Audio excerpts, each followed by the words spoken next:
अभी डॉक्टर साहब ने आपको बताया, मैं थोड़ा सा आपके प्रश्न के पहले ये बताना चाहता हूँ कि ये तो आपने दो प्रदेशों की बात कही, लेकिन ये Indian society of agriculture economics की जो कॉन्फ्रेंस यहाँ हिसार में हो रही है, और हमने हिसार को क्यों चुना, हरियाणा एग्रीकल्चर यूनिवर्सिटी को, पहला तो हिसार को इसलिए चुना कि ये वो प्रदेश है जिसने कि ग्रीन रिवॉल्यूशन में अपना बहुत बड़ा कंट्रीब्यूशन दिया है और जिसको हिंदुस्तान का ग्रेन बेल्ट भी कहा जाता है। इस कॉन्फ्रेंस में हम 3 विषयों पर चर्चा कर रहे हैं। पहला विषय जो है वो है रूरल ट्रांसफॉर्मेशन और उसके इनोवेशंस में। जो आपने प्रश्न किया है इस पर हम लोगों के पास कम से कम 148 पेपर हैं,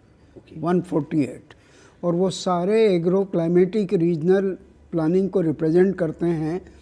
और हिंदुस्तान के 640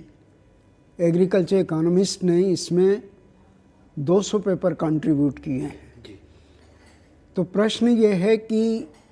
हर एक प्रदेश की अपनी एक एग्रो क्लाइमेटिक कंडीशन अलग होती है, उसकी इकोलॉजिकल कंडीशन अलग होती है और वहाँ के फार्मर्स की जो अंडरस्टैंडिंग लेवल है वो अगर एक फसल में बहुत अच्छी है तो हो सकता है दूसरी फसल वेजिटेबल्स में उसकी उतनी अंडरस्टैंडिंग उतनी शार्प नहीं हो जितनी कि दूसरे हिमाचल में मान लीजिए कि ग्रेप का अंडरस्टैंडिंग है, लेकिन हो सकता है मध्य प्रदेश वालों ने तो ग्रेप सिर्फ वो खाता है, वो प्रोड्यूस तो करता नहीं है। तो मध्य प्रदेश में जो वीट वगैरह की जो ट्रेडिशनल वैरायटीज़ हैं, और जैसा कि डॉक्टर साहब ने कहा कि जो ट्रेडिशनल इकोलॉजिकल नॉलेज जब बहुत फास्ट डिसअपियरेंस हो रहा है, वो पूरे जर्म प्लाज्म जो बहुत फास्ट डिसअपियरेंस हो रहा है, इसलिए आप देखेंगे कि पिछले कई सालों में अभी रिसेंटली ये प्रयास किया जा रहा है कि जो जीन बैंक है, जो ट्रेडिशनल जीन बैंक है, उसको किस तरह से रिकवर किया जाए और उसको बेसिस मानते हुए कोई ज़रूरी नहीं है कि आपको बहुत हाई यील्ड चाहिए, लेकिन अगर वो अपने आप में उसकी दूसरी प्रॉपर्टी है, मेडिसिनल प्रॉपर्टी है, वो हेल्थ से रिलेटेड है, न्यूट्रिशनल वैल्यू है, तो ऐसे उसको इस तरह के जीन्स को प्रमोट करना चाहिए। जैसे मैं आपको एक एग्जाम्पल बतलाता हूँ कि छत्तीसगढ़ में धान की 23,000 वेराइटीज़ हैं और उन 23,000 वेराइटी में धान का एक, यदि मान लो कोई गर्भवती महिला है और अगर उसको आप ये चावल खिलाएंगे तो आपको ये लेबर पेन वगैरह की जो मॉडर्न चीज़ें हैं वो ख़त्म हो जाएगी। आपको गठिया बात है, आपको शुगर है, तो जीआई इंडेक्स लो वाले जो ट्रेडिशनल राइस हैं वो अभी यानी अवेलेबल है। दूसरा, जो डोमेस्टिक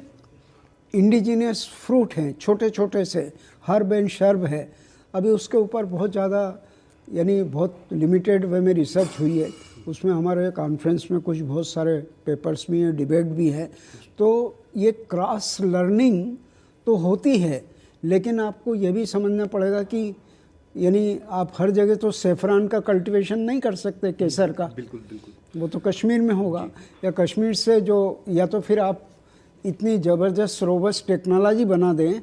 कि कश्मीर का जो इन्वायरमेंट है जो सूटेबल है सेफ्रॉन के लिए, उसको आप क्रिएट कीजिए, तब आपका वो ट्रांसफॉर्मेशन होगा, है ना। तो अभी इसमें एक तो ये रूरल डेवलपमेंट का हो गया, दूसरा कॉमन्स पे, यानी जो आपका हिमाचल प्रदेश और जितना भी हिमालयन स्टेट है, इवन हरियाणा पंजाब है, तो ये जो यहाँ से जो आपका जो कॉमन सामुदायिक जो ज़मीन है, चारागाह है और दूसरी बहुत सारी चीज़ें हैं जो आजकल गवर्नमेंट कह रही है कि भाई ब्लू रिवॉल्यूशन होना चाहिए, है ना। तो ब्लू रिवॉल्यूशन अगर कोस्टल एरिया में तो हो रहा है, मध्य प्रदेश और उन एरिया में भी हो रहा है जहाँ के बहुत छोटे छोटे तालाब हैं, लेकिन ताज्जुब की बात यह है कि वो ब्लू रिवॉल्यूशन अब हरियाणा में भी हो रहा है। तो ये इसको कहते हैं कि ये टेक्नोलॉजी का इम्पैक्ट तो है, और धीरे धीरे अलग अलग फेज़ में, अलग अलग प्रदेश में, अलग अलग कृषक के समुदाय में डिफरेंट स्टेज में डिफरेंट ट्रांसफॉर्मेशन होता है। अचानक पंजाब की जो प्रोडक्टिविटी है वो उड़ीसा में नहीं हो सकती, उसके लिए प्रोसेस है, क्योंकि उसमें साइंटिस्ट ने भी इन्वेस्टमेंट किया है, फार्मर ने भी इन्वेस्टमेंट किया है। तो नॉलेज का जो प्रोसेस है वो कंटिन्यूस प्रोसेस है। तीसरा हमारा WTO का है, जैसे डॉक्टर साहब ने कहा। आपको ये जान के खुशी होगी कि शायद